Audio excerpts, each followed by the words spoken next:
Bonjour à tous, c'est Simbabwe et aujourd'hui on se retrouve pour le tout premier jour du mois de septembre. Aujourd'hui c'est l'anniversaire donc de la sortie du célèbre film Le Voyage dans la Lune, donc un film réalisé par Georges Méliès et sorti en 1902, donc dans les premières années du cinéma, et donc c'est considéré comme le tout premier film de science-fiction jamais réalisé. Et donc il est très facile, vous pouvez le trouver sur internet, il dure juste 14 minutes et il faut vraiment le voir parce que c'est aussi le tout premier film à user donc d'effets spéciaux.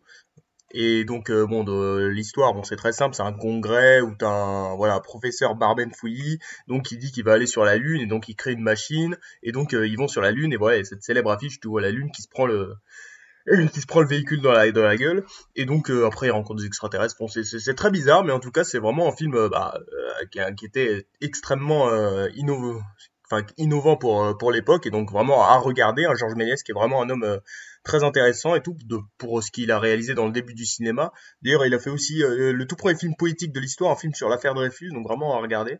Bon, dommage pour lui, à la fin de sa vie il a vécu pauvre et tout parce qu'il avait pas vraiment le sens des affaires, mais bon, c'est quand même vraiment un homme de qualité et ses films sont pas longs, donc regardez-les. Aujourd'hui, c'est aussi l'anniversaire d'une célèbre bataille, la bataille de Sedan, donc qui a eu lieu le 1er septembre 1870, hein, et donc bon, une bataille pas vraiment folle pour la France, hein, sûrement une des pires batailles de l'histoire de France, parce que bon, infériorité numérique, hein, la France n'était pas du tout préparée pour la guerre de 1870, c'est la fin du Second Empire, c'est horrible, donc voilà, plein de trucs nuls, la République est proclamée, puis après c'est un siège et tout, il y a Napoléon III qui a voulu rencontrer le roi pour le supplier d'être gentil, sauf que Bismarck n'a même pas voulu, et parce que bon, Bismarck il contrôlait complètement tout, hein, ce type. Et donc bon, voilà, c'est vraiment coup dur. Et d'ailleurs ce que j'ai remarqué, c'est qu'en fait il y a eu une bataille de Sedan en 1870, donc qui était horrible, puis il y a eu une bataille des frontières qui a eu lieu à Sedan au début de la Première Guerre mondiale et qui a été horrible aussi parce que ça a été le début de la retraite française jusqu'à la Marne, hein. Quand même, au début de la Première Guerre mondiale, hein, la France a failli perdre, hein. Et ensuite en 1940 c'est la percée de Sedan, donc ça aussi très connu, c'est le moment où les nazis arrivent à percer la frontière par les Ardennes, donc pas fou non plus. Donc on dirait vraiment que cette ville est vraiment maudite pour la France. Et d'ailleurs, c'est devenu un jour férié pendant le Reich allemand, donc le Suddenstag. Donc voilà, ça commémorait donc la victoire de Sedan le 2 septembre. Bon, ça a eu lieu entre le 1 et le 2. Et donc voilà, c'était un jour férié. Bon, heureusement, ça l'est plus, mais bon, c'était quand même plutôt éminent pour la France. Et aujourd'hui, c'est l'anniversaire de la mort d'un homme. C'est la mort de Louis XIV, hein, voilà, donc il meurt en 1715 après 54 ans de règne réel et 72 ans de règne. Donc ça fait quand même beaucoup. Donc bon, après on peut se dire ouais, c'était un beau roi. Après, bah déjà sa mort, elle a pris du temps, elle a pris beaucoup de temps. Il a fait 77 ans, il était super vieux et vraiment, enfin genre il arrivait pas à mourir et tout. Vraiment il voulait absolument, mais je sais pas, ça a mis du temps. Vraiment, la mort ne voulait pas de lui.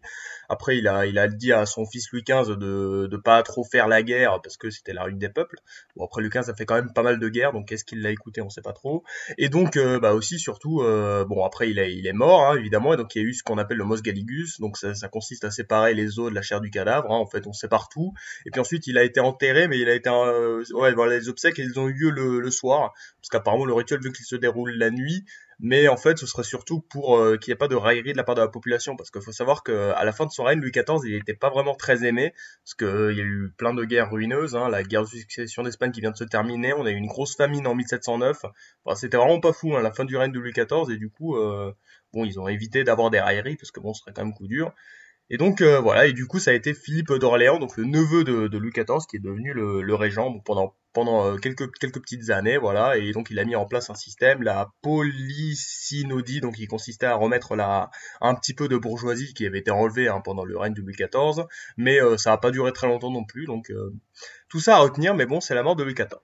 Donc voilà les trois événements à retenir pour aujourd'hui, hein, le voyage de la Lune en 1902, la bataille de Sedan en 1870 et la mort de Louis XIV en 1715. C'était Zimbabwe, merci d'avoir regardé, bisous.